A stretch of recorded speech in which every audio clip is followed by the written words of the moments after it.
वो दो समुदाय को लड़ाने के लिए वो चाहते थे कि एडवोकेट चंद्रशेखर आजाद जी, जो हमारी पार्टी के राष्ट्रीय अध्यक्ष हैं, उनकी हत्या करके उस गांव में छोड़ दी जाए ताकि ये दो समाजों के बीच पूरे प्रदेश में दंगा हो जाए। मेरा आपसे कहना है कि जो प्रदेश के मुख्यमंत्री बाबा हैं, वो जाति देख के बुलडोजर चलाते हैं, जाति देख के वो रासुका लगाते हैं, जाति देख के मकान तोड़ते हैं। आज जब उनकी स्वजाति के लोग हमला में निकल आए तो वो कार्रवाई उन पर क्यों नहीं की गई? और हमारे राष्ट्रीय अध्यक्ष जी देश के कोने कोने में जाकर कमजोरों की, गरीबों की आवाज उठाते हैं। यदि आप उनको सुरक्षा नहीं दोगे तो किसको दोगे? धीरेन्द्र शास्त्री को आप सुरक्षा दोगे? कंगना रावत को आप सुरक्षा दोगे? हम लोग 21 तारीख को ज़्यादा से ज़्यादा पहुंचकर इस आंदोलन को सफल बनाएंगे। हमने पहले भी जंतर मंतर पर अपनी ताकत दिखाई है। हम शोषित वंचित वर्ग के लोगों ने, इस साहू फूले पैरे लले अंबेडकर के लोगों ने पहले भी अपनी बात को लोहा मनवाने का काम किया है।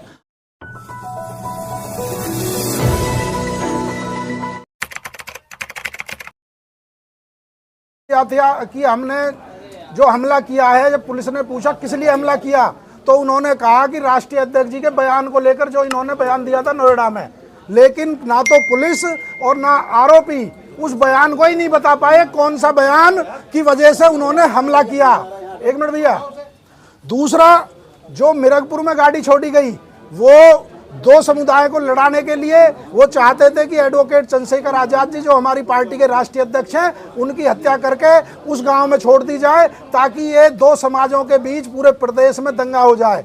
तीसरा, जब उनकी गाड़ी वहां रुक गई तो वहां से उनको कौन लोग हरियाणा लेके गए, उनके फोन नंबर कहाँ हैं, किससे इन्होंने बात की या किसने इनसे बात की, उसकी डिटेल पुलिस ने कोई नहीं बताई है। तीसरा, जब डीआईजी साहब से उनकी जाति के बारे में बात की गई तो उन्होंने कहा कि अभी जांच चल रही है। मेरा आपसे कहना है कि जो प्रदेश के मुख्यमंत्री बाबा हैं, वो जाति देख के बुलडोजर चलाते हैं, जाति देख के वो रासुका लगाते हैं, जाति देख के मकान तोड़ते हैं। आज जब उनकी स्वजाति के लोग हमला में निकल आए तो वो कार्रवाई उन पर क्यों नहीं की गई? यदि इसमें कोई और जात से कोई अभियुक्त होता तो ये कार्रवाई बहुत पहले हो गई होती। तो ये हम इसकी निंदा करते हैं, क्योंकि मुख्यमंत्री सबके होते हैं, उनको एक समान, जो कहते हैं सबका साथ सबका विकास, यहाँ सबका साथ सबका विकास नहीं है।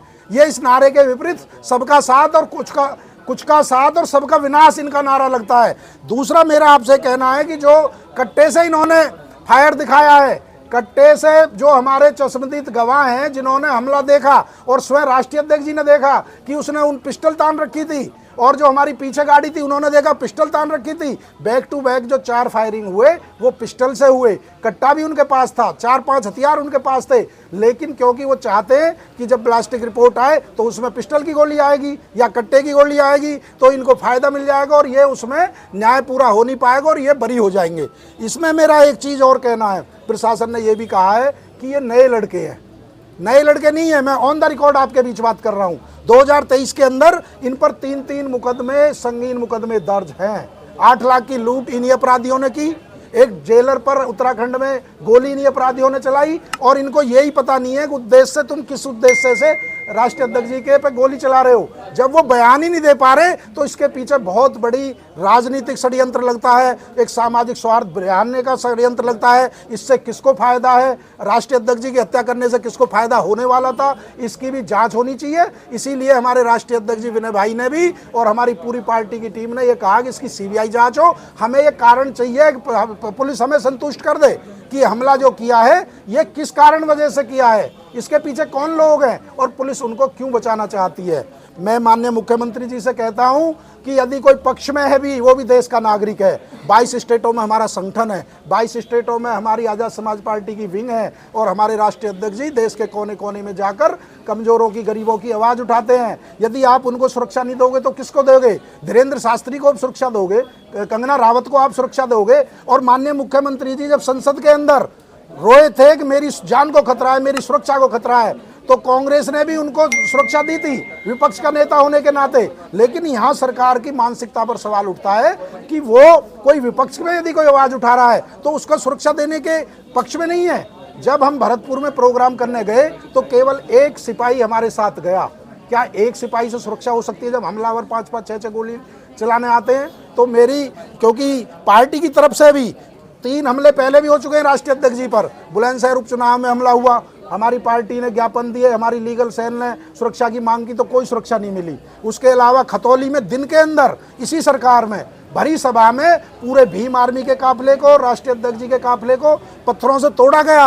उन आरोपियों पे भी कोई कार्रवाई नहीं की गई। यदि सरकार सख्त कदम उठाती, उन आरोपियों पे तगड़ी कार्रवाई होती तो शायद ये हमला नहीं होता। इसलिए हम आपके माध्यम से ये मांग करते हैं कि इस घटना की सीबीआई जांच हो और जो भी दोषी हैं उन पर सख्त से सख्त कार्रवाई हो, क्योंकि उनकी रिमांड ना लेना भी एक अपने आप में बहुत बड़ा रहस्य है। उनके लिए घटना छोटी हो सकती है, लेकिन देश में एक जो बहुत बड़ी आबादी है, जो 85, 80, 90% लोग देश में निवास करते हैं, उनके लिए बहुत बड़ी घटना है। इसलिए आपके माध्यम से हम ये चाहते हैं कि 21 तारीख से पहले कि भाई को राष्ट्रीय जो सुरक्षा मिले, वाई श्रेणी की, जेड श्रेणी की सुरक्षा दी जाए और जो सीबीआई जांच की जाए। इन्हीं बातों के साथ 21 तारीख का हमारा बहुत बड़ा प्रोटेस्ट दिल्ली के अंदर जंतर मंतर पुलिस की रही।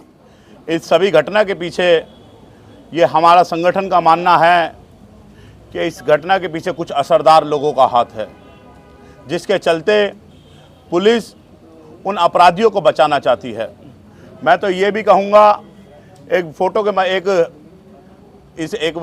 एक फ़ोटो आई है जिसमें कि अपराधी 4 नहीं, अपराधी 6 थे और 2 अपराधियों को पुलिस ने राजनीतिक संरक्षण के चलते या किसी असरदार लोगों के दबाव के चलते उन लोगों को वहाँ से इस केस से दफ़ा दफ़ा करने का काम किया है। साथियों, माननीय राष्ट्रीय अध्यक्ष व सभी साथियों ने 21 तारीख की कॉल दी है। हम वही लोग हैं, हम वही साहू फूले प्यारे लले अम्बेडकर को मानने वाले लोग हैं, हम वही मानवतावादी विचारधारा को मानने वाले लोग हैं, हम वही लोग हैं जो इस भारतीय संविधान की पूर्ण तरह से रक्षा कर रहे हैं। हम लोग 21 तारीख को ज़्यादा से ज़्यादा पहुँचकर इस आंदोलन को सफल बनाएंगे। हमने पहले भी जंतर मंतर पे अपनी ताकत दिखाई है। हम शोषित वंचित वर्ग के लोगों ने, इस साहू फूले प्यारे लले अम्बेडकर के लोगों ने पहले भी अपनी बात को लोहा मनवाने का काम किया है।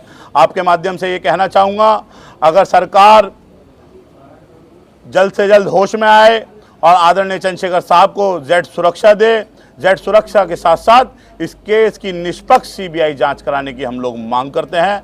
धन्यवाद आप सभी पत्रकार बंधुओं का।